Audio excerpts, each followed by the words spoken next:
Ya, pemirsa, sidang peninjauan kembali Sakat Tatal kembali digelar Pengadilan Negeri Cirebon, Jawa Barat. Dan sidang hari ini menghadirkan 8 saksi fakta.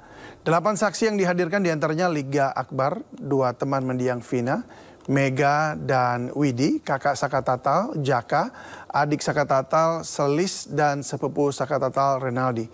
Tidak hanya pihak Saka, hari ini Hotman Paris dan Ibtu Rudiana, ayah almarhum Eki, angkat bicara dan tidak terima jika Eki dan Vina menjadi korban kecelakaan tunggal. Siapa yang jujur dalam kesaksiannya dan apakah sidang PK hari ini justru akan memberikan hasil yang berbeda bagi Saka? Kita akan membahasnya bersama anggota Kompolnas Republik Indonesia, Yusuf Warshim. Selamat malam, Pak Yusuf Warshim. Selamat malam. Terima kasih sudah bergabung bersama kami di Sindo Prime dan juga sudah hadir pula kuasa hukum Aep Rudiansyah, Ibu Risma Sihotang. Selamat malam, Bu Risma. Selamat malam, Pak. Baik, dan juga sudah bergabung bersama kami dari Partai Perindo atau juru bicara Partai Perindo, Raden Reza, maksud kami David Sitorus. Selamat malam, Bung David Sitorus. Selamat malam, Bang. Selamat malam, terima kasih. Sementara kita sedang menantikan juga nanti ada Mas Raden Reza untuk bergabung bersama kami, kuasa hukum dari keluarga Vina. Baik, selamat malam semuanya. Kita tahu bahwa hari ini tadi banyak sekali keterangan ya berbeda dari saksi yang bermunculan. Dan ini kemudian menimbulkan pro kontra begitu ya.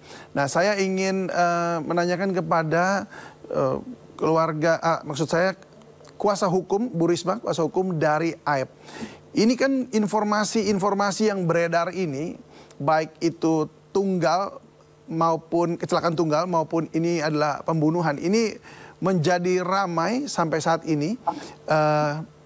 Ini juga berangkat dari keraguan bahwa ada kasus pembunuhan berdasarkan keterangan klien Anda, Aep Rudiansyah.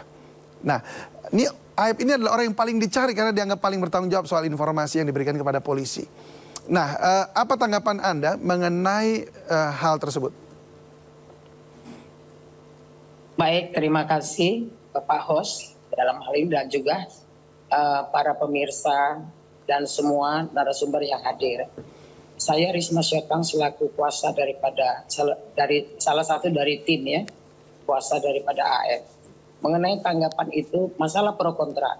Kalau pro kontra ini sudah pasti, setiap putusan itu selalu yang kalah pasti dia tidak setuju karena kalah dan yang menang pun tidak setuju karena dia menang. Tapi terkait di dalam hal ini, putusan ini sudah inkrah 8 tahun yang lalu, apapun yang sudah ada di fakta persidangan, itu harus telah diuji dan hari ini PK yang diadakan di dalam persidangan ini, itu adalah hak hukum daripada orang yang kontra, ya. Karena di dalam putusan pasti ada pro kontra, tidak ada untuk menyenangkan semua pihak. Ya. Tetapi dalam hal ini, apa tanggapan? Tanggapan kita itu sudah benar mereka melakukan PK terhadap keterangan saksi-saksi itu. Kenapa itu sekarang baru diperbincangkan adanya perbedaan pada waktu Judex Akti pertama sekali di PN Cirebon itu kan bukan ranah wewenang kita. Ini kan sudah inkrah 8 tahun yang lalu. Demikian, Pak. Tapi tanggapannya kenapa kemudian apa tanggapan Anda mengenai bahwa saksi-saksi yang lain mengatakan itu tuh kecelakaan tunggal bukan pembunuhan?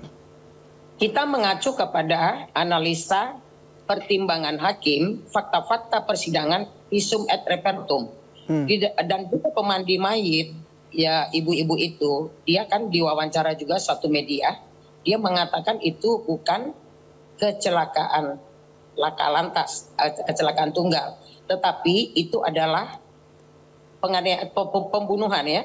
Nah, orang tua korban juga, keluarga korban juga saya melihat di satu podcast kakaknya Vina, dia tidak sepakat juga itu Vina adiknya itu adalah kecelakaan tunggal lalu lintas, tetapi adalah pembunuhan.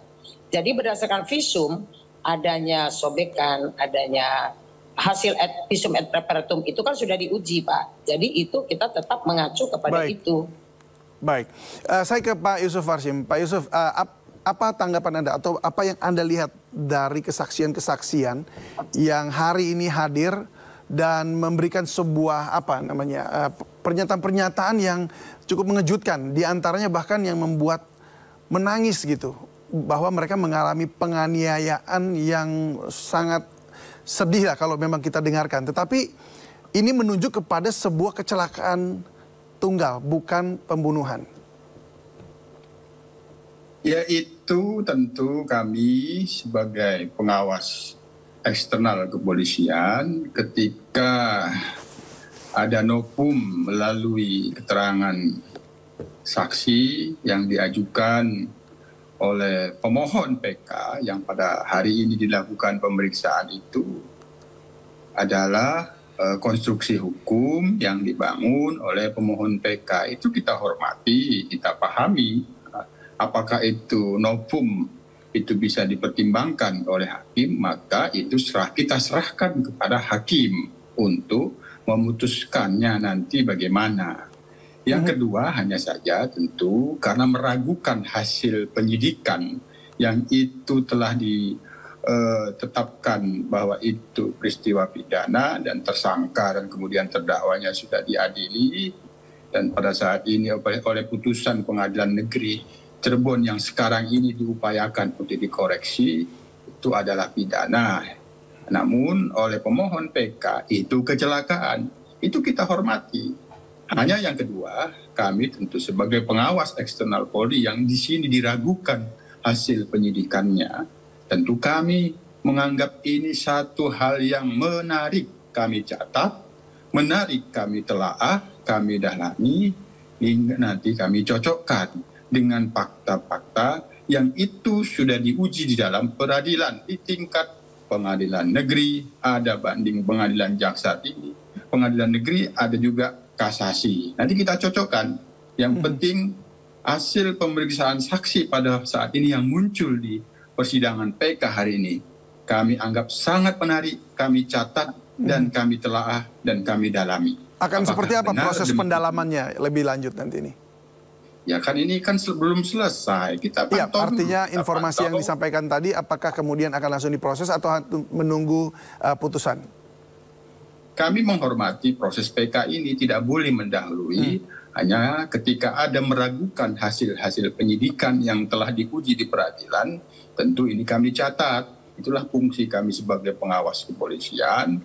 Kita akan telaah, kita cocokkan dengan fakta-fakta, masuk akal atau tidak, yang dikemukakan di dalam fakta persidangan hari ini, itu nanti arahnya ke sana sehingga nanti kita simpulkan. Walaupun demikian, kita harus menghormati sidang PK ini sampai ada putusannya. Baik, ini kan ada temuan, artinya begini, sebenarnya penganiayaan ini juga sempat disampaikan oleh Saka Tatal. Tapi kemudian sekarang disampaikan juga oleh Renaldi dan juga beberapa orang lainnya mengalami penganiayaan tersebut. Nah, sejauh ini apakah memang Kompolnas sudah mendapatkan informasi lanjutan, mengingat bahwa ini sudah berbulan-bulan kan, maksudnya kasus ini berlanjut atau berjalan begitu. Apakah memang penganiayaan tersebut terbukti begitu? Kami sendiri sebelum ada upaya PK yang sudah disidangkan hingga hari ini, saya bertemu dengan Ibu Titin, kuasa hukum Saka Tatal jauh sebelumnya. Hasil pertemuan saya dengan Ibu Titin, saya lihat berkas-berkasnya.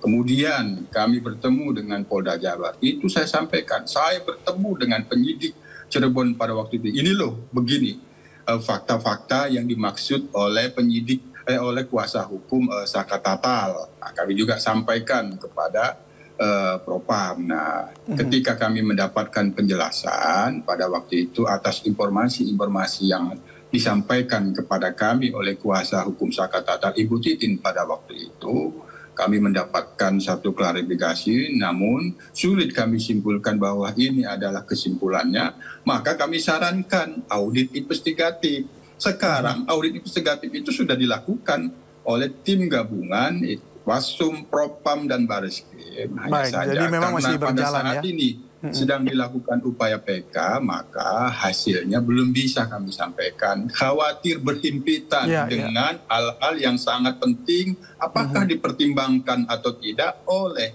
hakim PK nantinya oleh Mahkamah Agung. Itu. Baik, baik. Sudah bergabung bersama kami juga sudah ada kuasa hukum keluarga Vina, Raden Reza Pramadya. Selamat malam, Mas Raden. Selamat datang. Malam, Mas. Ya, terima kasih sudah bergabung bersama kami di Sindo Prime. Nah, ini yang kita lihat banyak keterangan berbeda dari saksi yang kemudian muncul di dalam persidangan PK pada hari ini. Bagaimana keluarga Vina menanggapinya? Iya, jadi kami hari ini sih masih belum melihat jalannya persidangan peninjauan kembali, karena hari ini juga kami ada agenda menjadi narasumber di Buntet bersama Bang Hotman, dan tadi ada konferensi pers juga bersama Pak Rudiana di Keraton Kacerbonan. Jadi kami belum bisa memberi komentar banyak karena belum melihat gitu, Mas. Ya, karena memang tadi kalau saya sedikit kasih summary-nya itu adalah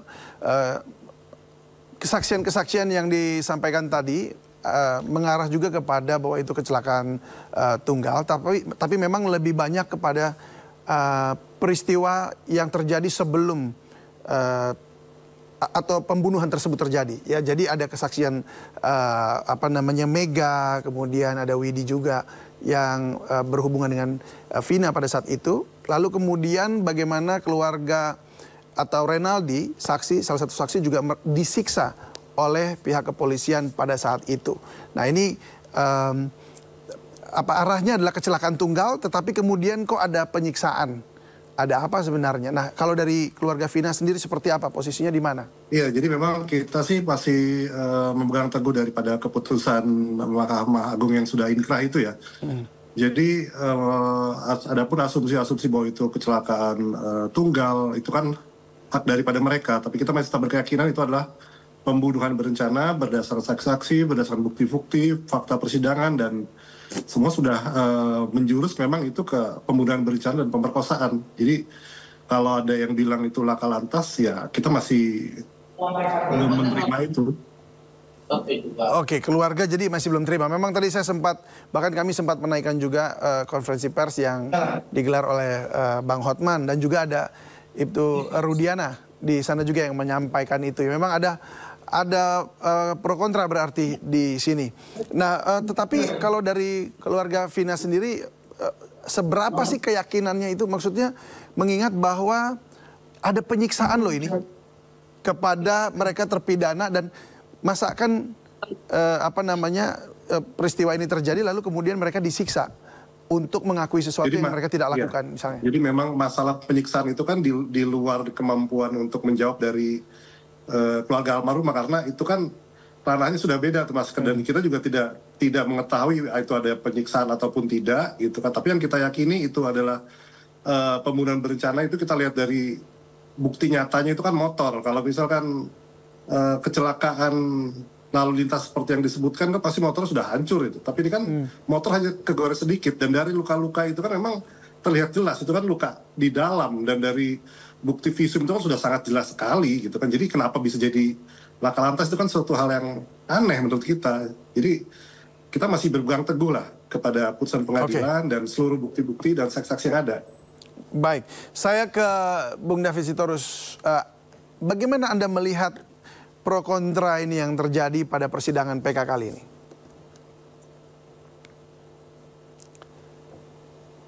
Ya, Bung David, silakan mic-nya boleh dibuka. Ya, udah. Iya, terima kasih. Selamat malam Bang David Silahoy serta para pembicara yang lainnya dan pemirsa di rumah. Kami melihat sejak awal kasus ini sampai hari ini bergulir mendapat banyak tanggapan dari masyarakat karena banyak kejanggalan. Itu yang menjadi awal.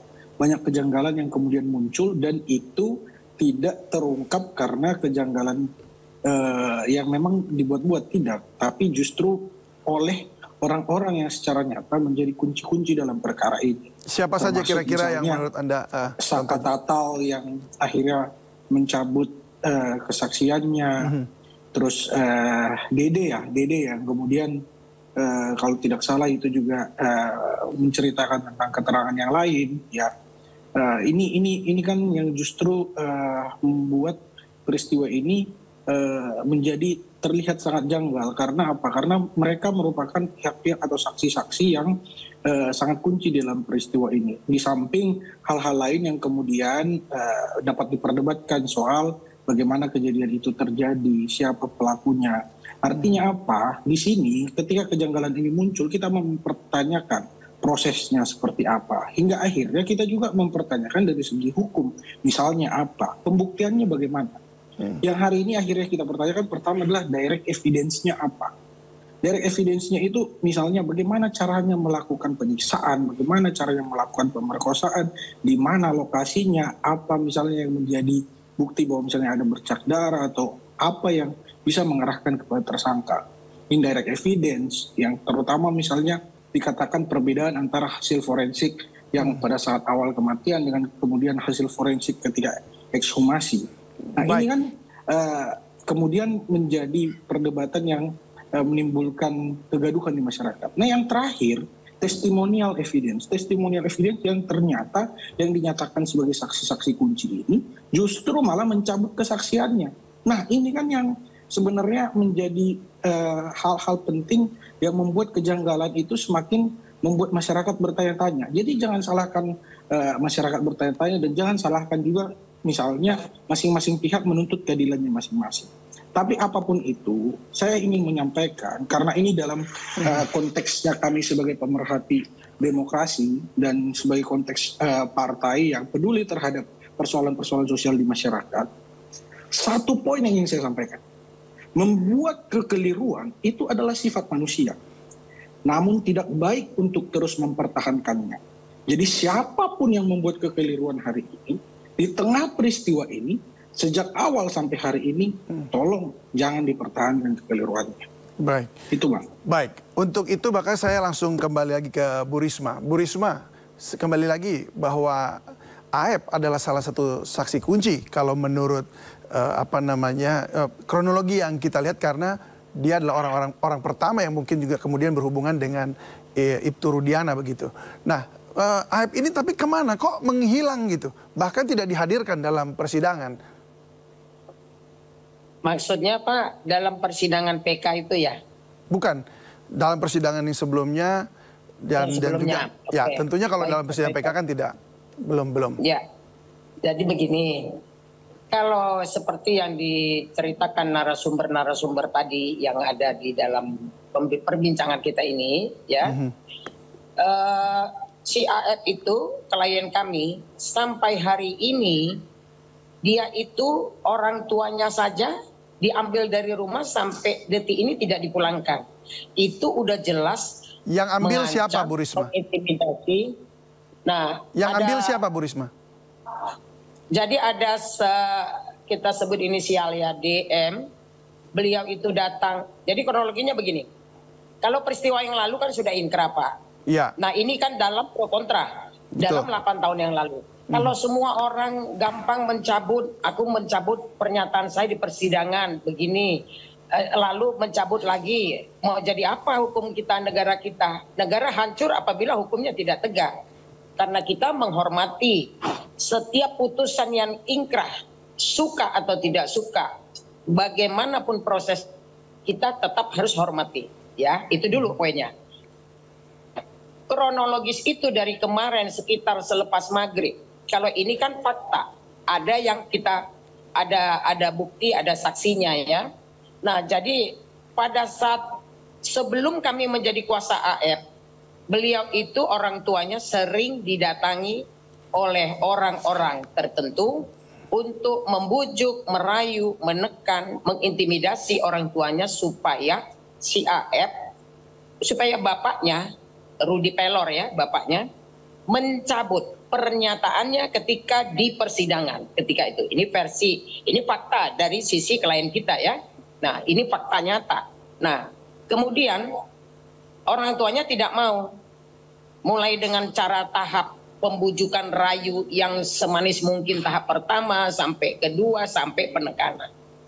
Kemudian karena adanya seperti itu lalu kita bela. Ini kita menjadi kuasa daripada Aep ini. Setelah kita menjadi kuasa, kemungkinan dia mungkin akhirnya runtuhlah harapan dia karena sudah ada PH yang menangani. Lalu si oknum ini mendatangi lurah daripada tempat tinggal si AF itu dan keluarganya. Datang kepada lurah itu, lalu dia mengatakan tidak tahu apa yang dikatakan sesuatu. Setelah kita tangani, kita menerima kuasa ya, datang kepada lurah, lalu lurah memanggil pamannya AF yang kebetulan supir ambulans di desa yang dipimpin oleh lurah tersebut. Kemudian tidak tahu apa yang dibicarakan, langsung melalui pamannya ini yang mereka lakukan pendekatan, dibawalah orang tuanya AF sampai detik ini, nggak tahu pada saat ini karena kita podcast ini ya, belum kita monitor lagi, belum kembali ke rumahnya dan AF sendiri dan keluarganya mengontak, tidak diangkat. Kita nggak tahu apa yang terjadi dan kita sudah melaporkan hal ini. Ya. Baik. Jadi di Tapi sini kan oknumnya diketahui ya siapa orangnya yang mengambil? Ada oknumnya. Siapa? Dan kita juga sudah melaporkan akun mereka yang merugikan klien kita ya. Siapa itu Bu Risma? Akun oknumnya. Ya. Oknumnya itu yang inisial sajalah. Nantilah kita ini nanti gaduh lagi. Yang pasti kita sudah melaporkan, memberikan LP. Nah ini fakta sampai hari ini jadi ditahan sama orang tersebut ya? Iya, dibawa ke rumah oknum itu. Baik. Jadi papanya ini dipengaruhi melalui lurah oleh oknum itu. AF-nya sendiri di mana, Bu Risma? Ya? AF-nya sendiri di mana? AF-nya ya dalam tentu orang tuanya aja sudah begitu ya kita lindungi dong, minta perlindungan kepada negara. Artinya diserahkan kepada LPSK kah atau gimana? Ada permohonan gitu kepada LPSK atau bagaimana? Itu permohonan lah, dalam hal ini kan kita mengajukan dong, itu hak daripada masyarakat untuk meminta perlindungan. Dalam hal ini kan yang mewakili negara dalam hal ini adalah kepolisian.